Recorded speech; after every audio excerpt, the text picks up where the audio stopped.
Have you ever wondered what the vegetables and meat that you eat actually contain, or the effects that they can have on our bodies? It seems as though in a world full of obese people, clean and organic eating is starting to be the newest trend. But the people falling into this craze may not be so crazy. Food has changed so much over the last few decades, with the way that it's raised and it's grown. All kinds of chemicals, there are all kinds of chemicals in our food today. From pesticides to growth hormones and antibiotics, food is so different than the way it used to be about 50 years ago. The chemicals affect us in more ways than one, but we wouldn't have to worry about that if we practiced organic farming a lot more than what we do. The growth hormones that are fed to the animals that we eat can cause health issues like heart disease and diabetes. Also, today there are a lot more genetically modified organisms that we contain in our food.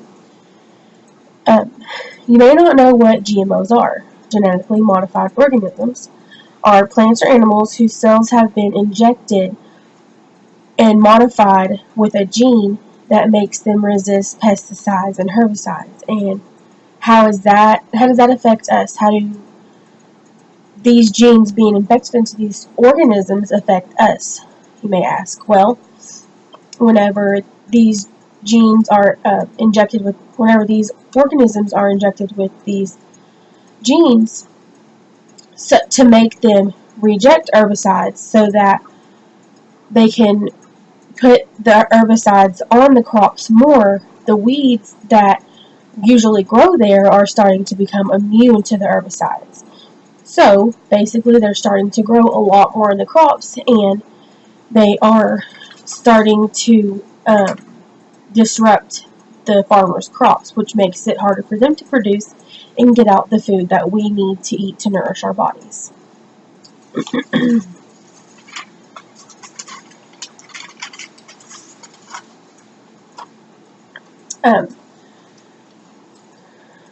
Farmers are starting to report a lot of health issues with their animals that they are feeding, since they feed them GMO feed.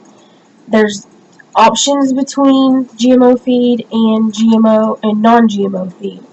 It has been reported that farmers that feed their animals GMO feed, their animals have had a lot more health issues, and when they've switched to non-GMO feed, they have noticed the health issues declining.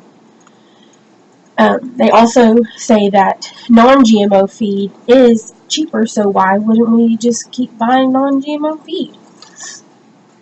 So if animals have these health problems from eating non-GMO feed, what health problems will we go through by eating these animals and the same food that they eat if they're fed vegetables that have GMOs in them? This is why it is important that we have a lot more organic farms, and for people to be able to choose GMO and non-GMO, because organic is the way to go. The benefits you can have from organic gardening and farming is there are more nutrients. Organic food has more nutrients because it is grown and nourished in soil, and the nutrients are sustainable. So, we need to obviously avoid GMO. It reduces the pollution and protects the water. Since the plants don't contain chemicals, there are no chemicals in the soil, and there would be no way of contaminating the water. So, there you have it. I do believe that we should start having not all organic farms, but it would help to have a lot more organic farms rather than having farms that have all these GMO products and causing the potential and health problems that we could have, and that we have shown to have already from eating these plants that are genetically modified. And if we organic farm, we don't have the potential risk of eating GMOs. Thank you.